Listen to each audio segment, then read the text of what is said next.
Archives of Prasar Bharati presents the timeless treasure of golden era.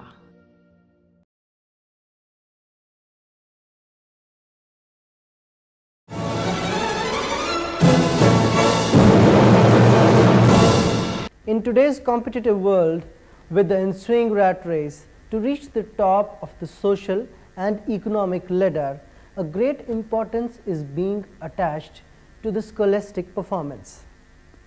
A child's scholastic or school performance is being used as a yardstick to find out the abilities and potentials, but at what cost to the child? Is scholastic performance of such paramount importance?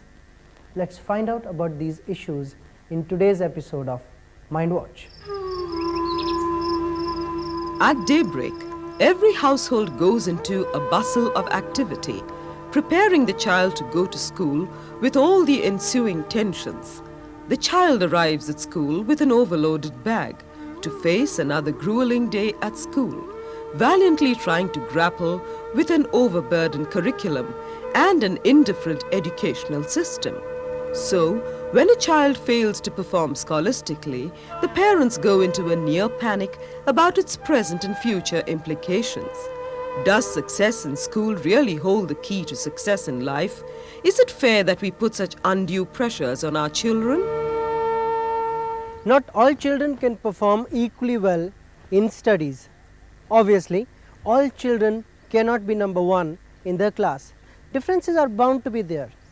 Yet, school performance and poor scholastic achievement are becoming a cause of major concern to most parents. What is meant by scholastic backwardness and what are its implications? Scholastic backwardness is taken when a child fails twice or more in a class. But academic underachievement is considered when the child has normal intelligence, but the level at which the child is expected to fare, that kind of performance is not there with the child. The scholastic backwardness is the one in which the child or a adolescent boy is not progressing well in the studies, or he may be failing in the examination, or he may not able to answer in the class.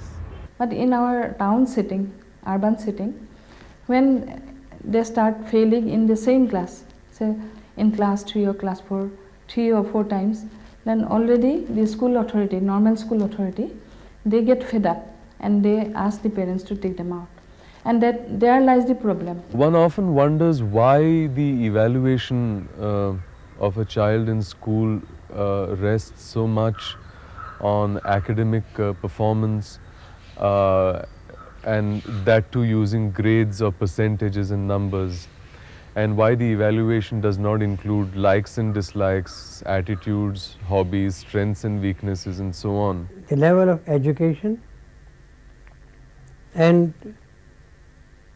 career growth for the children of today is entirely different to what it was in our days. There was not much of a competition. Job opportunities were there for anybody to grab if they are properly educated, but that is not the case now. I think in today's education system, school achievement is very important, but in my opinion, there should not be more stress on the examinations or mugging the subject, but they should teach the children, children should learn the topic by heart. A good scholastic performance is very important for the children, because they themselves measure their happiness according to the marks that they achieve. The day they score good marks in school and they return home, they are high up in the clouds because they feel very happy. So it's inculcated in them that yes, achievement means success. So to be a successful human being, they have to be successful in studies also. We are concentrating more on this health. Always you study right from morning, you study by heart this. Other than he should have equal distribution of his time for his sports as well as his studies. Then he will do better. I'm not talking about parents who would like to see a child coming first in the class. I'm sure everyone wants that to happen. But if a child is worldly wise, he's aware of his surroundings, he's aware of what's happening around him, I think all that should matter. There are different perceptions about the problem of scholastic backwardness in our society, and often the causes are complex, unvaried, interacting with each other. Coming to the problems, one by one, children who present as scholastically backward. Scholastic backwardness could be because of emotional problems. It could be because of the physical problems. For example, the child is having problems with his vision, with his hearing. Causes may be in the child itself. Like for example, the child may not able to see properly what is written on the notice on the board, or child may not able to hear what is taught in the class. My son was born with a cataract for which he was operated. Now too he has poor eyesight. Initially he faced a lot of problems because he could not see the blackboard clearly and could not copy well. A disability, especially the kind that my son has, which is a hearing impairment, will definitely affect your scholastic performance, because the main mode of education here in India in the classrooms is the spoken word. That's the way that children are taught. There is not so much emphasis on project work or the visual aids, which is what a child with a hearing impairment needs. Otherwise he is very intelligent and sharp. Only because of his poor vision he can't do well. The letters are too small for him, so we have to sit with him whenever he is reading. It's not that these children are of below average IQ or that they cannot comprehend, but what you have to work on is the way in which you present the work. Another one, for example, difficulty in hearing. So the boy was very violent in the house. In the school he used to sit alone, and he was labeled as retarded and violent, and he was brought onto the NIMHANS for admission. But later on I found he was hard of hearing, and on account of that he was unable to concentrate, and if he wears hearing aid, the children used to tease him. So all the anger he was displacing on the others. But he was labeled first as retarded. Now he is an engineer. Scholastic backwardness may also be merely an outward indication of an underlying serious problem. Some children have less intelligence and problems of low IQ.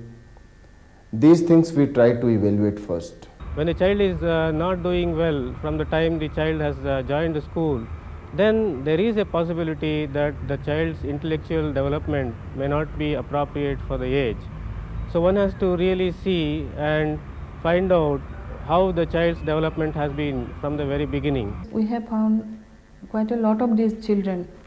They are borderline cases, whom actually if they would have lived in a village, they would have been gone for cultivation, simple task of gardening and this minding the cows and this kind of thing, because these doesn't require a lot of intelligence.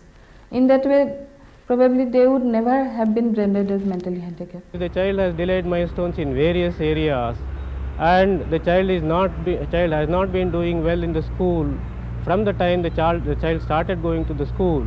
Then it is possible that the child has, as I said, delayed intellectual development, and such delayed intellectual development might be significant enough to call it as mental retardation. Then usually the parents are very much hesitant to accept that their child is mentally handicapped, and they usually blame the normal school teachers that they don't take care of them. Actually that is not true. Because of the handicap, they couldn't cope up with the normal school education. So in those cases, what we advise, we try to do lot of parent counseling, and we tell them that there is no point making this boy going for matriculation, because he will fail miserably many times, so, and his age will be a problem. So better let him teach some of the vocational, let him have some vocational exposure, so that he can earn his own living.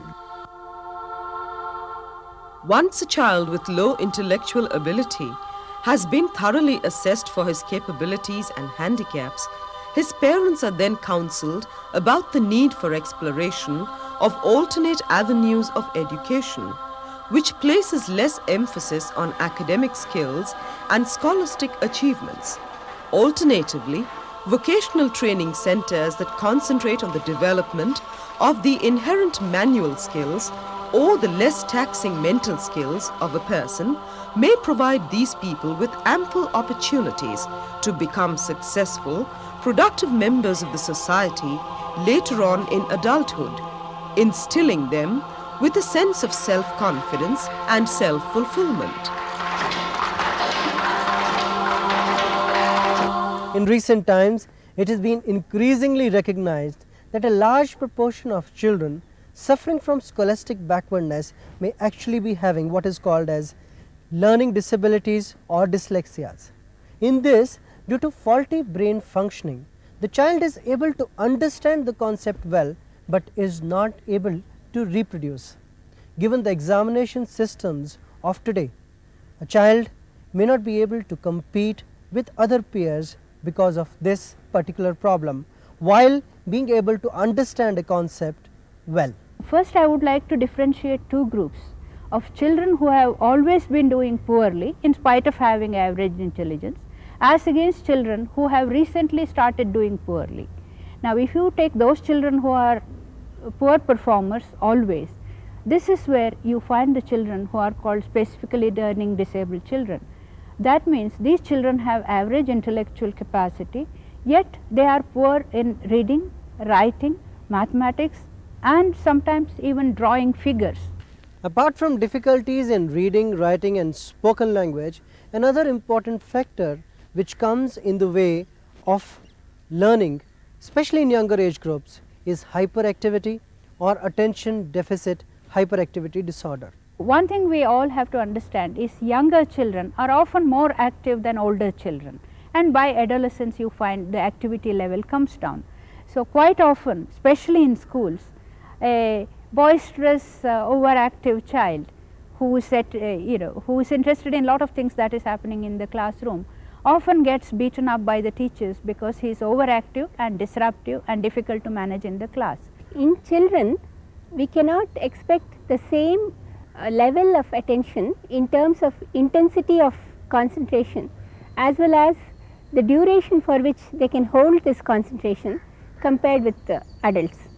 So, we have to be aware of this when we ask our children to study or to sing or to dance or to do their homework. If a child is able to say sit and watch a cartoon for say half an hour, or do a jigsaw puzzle say for 15 minutes, or look at a book or listen to a story for a long time, that means the child's attention is sustained and he is not hyperkinetic or does not have attentional problems. What I am pleading for is to have a disciplined life, not only for the child but for ourselves at home, so that the child can model on the parents and discipline itself, as well as have minimal distractions while it is studying and doing work. This would be best for the development of attention in the child. Get out! I don't want you in my class. Will you get out? Sorry. Please go out. An overly strict or a punitive attitude of the teachers at school may lead to a lack of interest or poor motivation for studies in a child.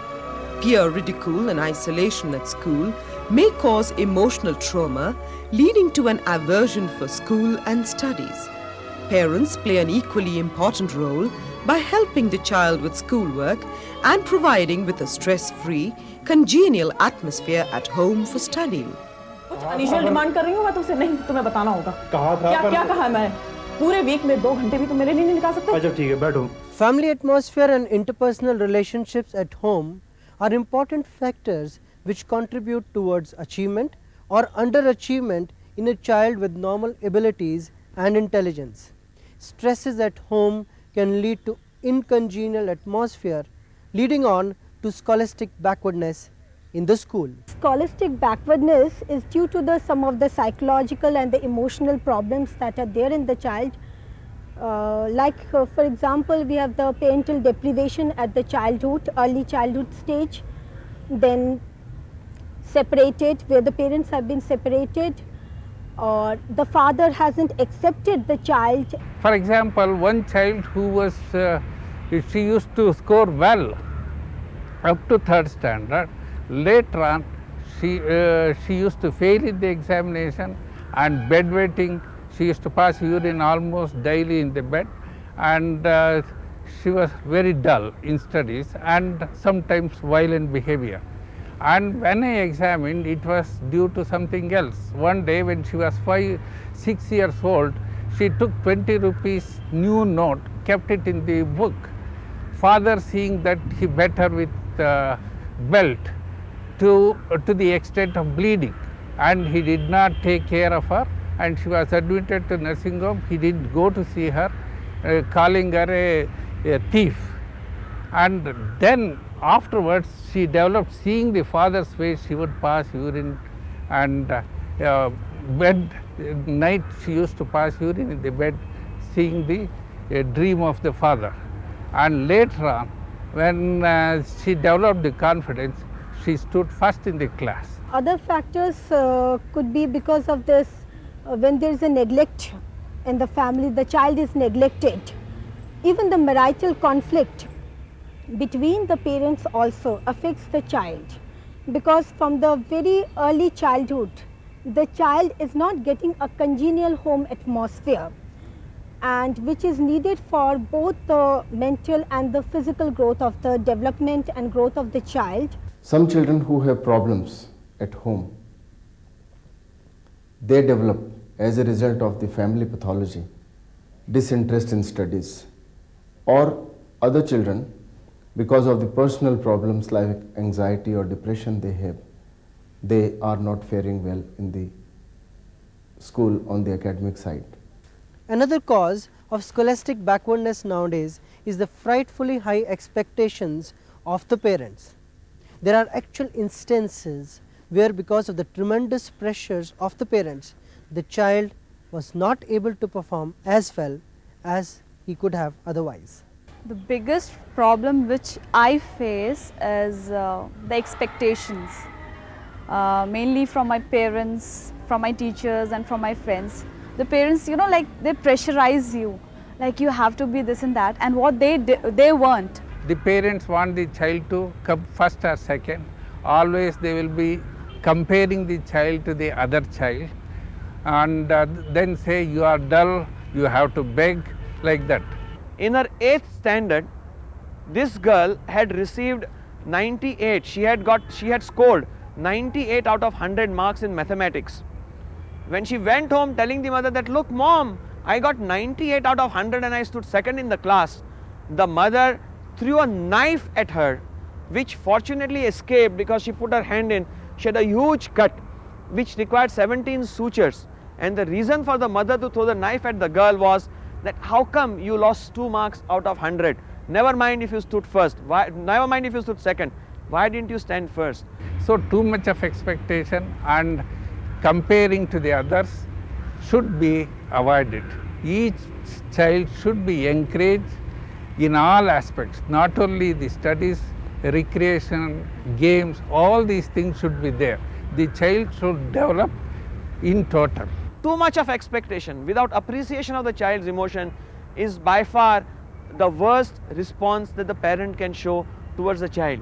Recognize the child's individuality, appreciate the child and value the child for what he is worth, not for what he achieves. Let not the parent's social status be dependent upon the child's performance and the child's achievements. As all fingers are not equal, all boys and girls may not be equal in all walk of life, in their studies, in their sports and games performance.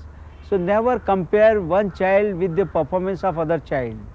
Your child is your child, his performance is his performance.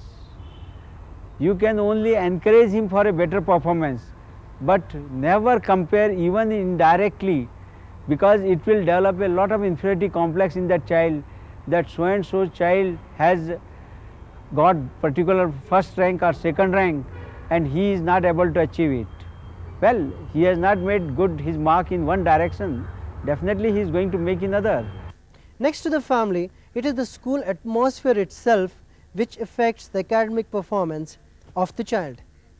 the teachers, the school environment, peers, and even the philosophy of education adopted by the school can determine the level of achievement of the child. Healthy student-teacher interactions have a profound impact on the academic performance of students. A caring, sensitive and understanding teacher who is always willing to help out, coupled with unstinting encouragement of the child's creative potential, can even turn an unmotivated underachiever into an outstanding student. Most cases of scholastic backwardness can be handled effectively. The ideal approach is a collaborative team approach involving the teachers, parents and the students themselves, with a little bit of help from special educators or school counselors as and when required. Medication is resorted to only if absolutely essential, if there is anxiety or depression coexisting. Otherwise, therapy, counseling and special education are enough to help a child with scholastic backwardness. Here are do's and don'ts for parents. Find out your child's interests and abilities. Encourage your child's creative activities. Allow your child to take time off for recreation. Discuss your child's problems with the teacher. Create an atmosphere congenial for studies. Take the help of a school counselor or special educator if necessary. Don't criticize your child's performance constantly. Don't put undue pressure to perform. Don't reject your child because of failures. Don't ignore your child's extracurricular achievements. Don't always compare your child with others. Don't hesitate to take professional help if necessary. Although the problem of scholastic backwardness may seem varied and complex, there is always hope at the end of the road for these children. With help from professionals and special educators, as well as understanding on the part of the parents, these children's lives can be turned into success stories. In future, they can look back on their problems with studies as a bad dream left far behind. Silent in your tears, wasted in your years. When you cry alone. Recourse to fantasy, living with insanity. Another night beside the phone.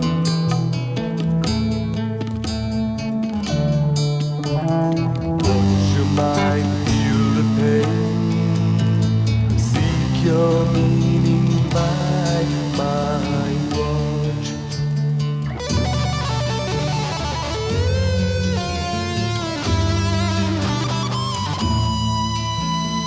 Cage the war within, addictions in the bin. Curl up with your memories, togetherness and harmony.